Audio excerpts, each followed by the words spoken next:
Nobody wants to say it out loud, so I will. This is not a semifinal. This is the final. France, unbeaten, 6 wins. The most dominant team at this World Cup, Spain, unbeaten. The team that has eliminated France in the last 2 major knockout meetings. And this week, Spain's 19-year-old star looked into the camera and said, France should be afraid. Tuesday, Dallas, 100,000 people, 1 place in the final. One of them goes home. Let's break it all down. Before we talk about tactics and strengths and weaknesses, let's talk about what's already happening around this game, because this semi-final has been generating heat before a single ball has been kicked.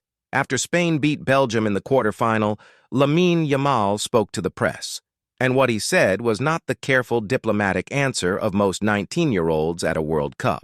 He said France should be afraid. He reminded everyone that Spain had already beaten them, twice, in recent knockout football. He was confident, he was direct, and he was right to be. France's response was careful, diplomatic, almost too calm. But anyone who understands football knows exactly what Yamal's words did to that French dressing room. They didn't create doubt, they created motivation. The kind of motivation that makes a team of already elite players want to prove a point in front of 100,000 people. And here is another detail that most people are missing. Tuesday, July 15th, is Bastille Day, France's national holiday, the most important day in the French calendar, the celebration of the French Revolution, the day that France celebrates what it means to be French. France will play the biggest game of their World Cup on their national holiday. In a country that loves American football and will pack the Cowboys Stadium because of this World Cup. If there was ever a day for France to produce something historic, it's Tuesday. Let me tell you about France, and be honest about what I see. Their strength, the attack. France have scored 16 goals in 6 games, almost 3 goals per game. They have already scored more goals than in their entire 1998 and 2018 World Cup winning campaigns, and they played 1 fewer game in both of those tournaments. The engine of this attack is Kylian Mbappé, 8 goals, 3 assists, the Golden Boot race leader. In his 3 previous games against Spain, Mbappé has scored 2 goals and given 2 assists. He is the fastest player at this World Cup, 37.6 kilometers per hour at top speed. He is the most dangerous player on the counterattack. And France are the team with the most counterattacks in the entire tournament, averaging 2 per game. Around him, Dembélé with 5 goals, Olise, Barcola, Doué. France have depth in attack that no other team at this World Cup can match. But it's not just about individuals. This France team plays as a unit. When Deschamps moved Olise into the central position after the first half of their opening game against Senegal, France became almost impossible to stop. That switch turned a competitive team into a machine. Their weakness. Honestly, I've watched every France game at this tournament. I've looked for vulnerabilities, and I cannot find a significant one. Their defense has conceded 2 goals in 6 games. Upamecano has been one of the best central defenders of the entire tournament, winning over 67% of his defensive duels. Saliba beside him wins 75% of aerial duels. Tchouaméni may return to midfield for this game, which would give France even more control in the center. Nobody at this World Cup has found a way to consistently hurt France. My rating for France's campaign so far, 9 out of 10. It's not a 10, because there are 2 games still to play. And because in the first half of their very first game, before Olise moved centrally, France were slightly below their best level. Since that tactical adjustment, they have been as dominant as any team I have ever seen at a World Cup.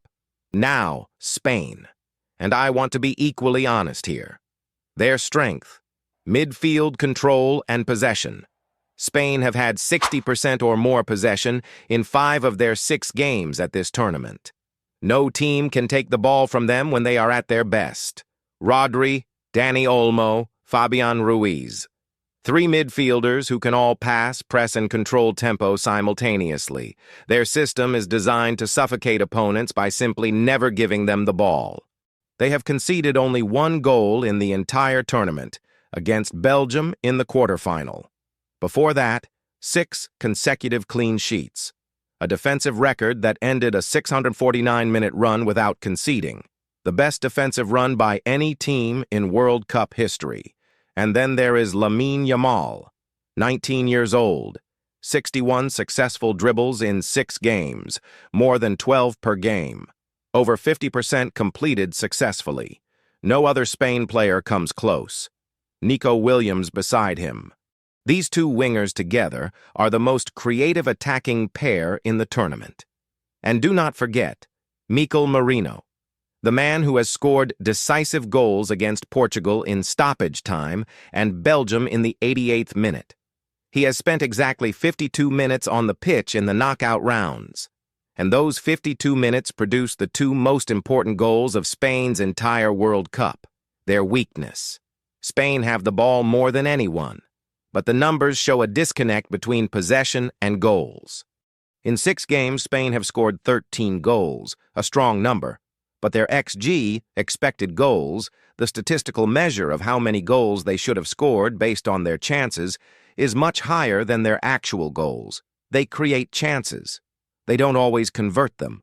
Against France, whose pressing will be more intense than anything Spain have faced, winning possession will be harder. And if France can force Spain into a low-possession game, the psychological impact on Spain's system could be significant. My rating for Spain's campaign, 8 out of 10. Their results have been exceptional.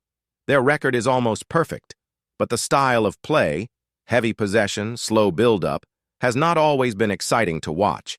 And against Belgium, they nearly surrendered a game they dominated statistically. In a tight semifinal against France, that nearly might become, actually. Let me tell you how I think this game actually plays out tactically. Spain will try to dominate possession from the first minute. That is their identity. That is how they eliminated Portugal, how they eliminated Belgium. They want the ball. They want to control tempo. They want to make the game slow on their terms. France will let them. And that is not a concession. It is a strategy. Because France are the best counter-attacking team in this World Cup. They have Mbappé at the top of the pitch, the fastest player in the tournament, waiting for exactly the moment Spain commit players forward. 1 ball in behind, 1 run, 1 finish. That is how France have scored critical goals throughout this tournament. The key battle is in midfield. If Tchouaméni returns, and Deschamps has suggested he might, France will have a midfield destroyer to sit in front of the defense and break Spain's build-up before it becomes dangerous.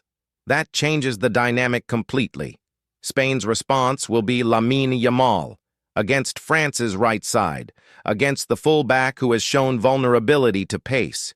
If Yamal is at his best in this game, the way he was against France in the Nations League semifinal where Spain won 5-4, then Spain have a real weapon. But here is the number that concerns Spain more than any other.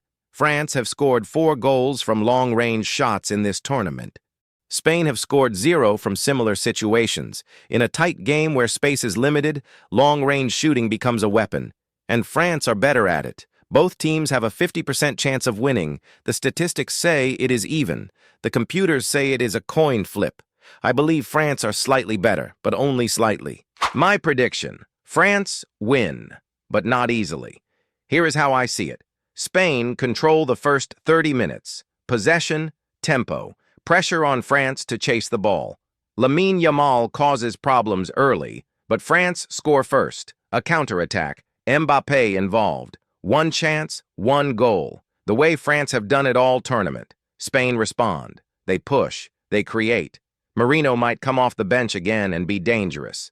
The game is tight, but France's defensive organization holds. And in the second half, Mbappé scores again or creates the decisive goal that sends France to the final. France 2-1 Spain. After a game that lives up to every expectation, and if I am wrong, if Spain win, it will be because Lamine Yamal produced the performance of his life on the biggest stage of his career so far. Either way, Tuesday night in Dallas is going to be one of the best games of football played anywhere in the world in 2026. Drop a comment below. France or Spain? Who reaches the final? I want your prediction. Write it down. And after Tuesday, let's see who was right. France versus Spain. Tuesday, July 15th, 9 p.m. ET, AT&T Stadium. Dallas, Texas. Two unbeaten teams. Two of the best squads ever assembled at the same World Cup. One place in the final on July 19th. Mbappé's golden boot. Yamal's coming-of-age moment. Marino waiting in the wings. Dembélé at his best. Upamecano protecting everything. This game has every ingredient of a classic. Subscribe so you don't miss my live reaction video after the game. And tomorrow, the full preview of England versus Argentina, the semifinal that 40 years of history have been building toward. I'll see you tomorrow.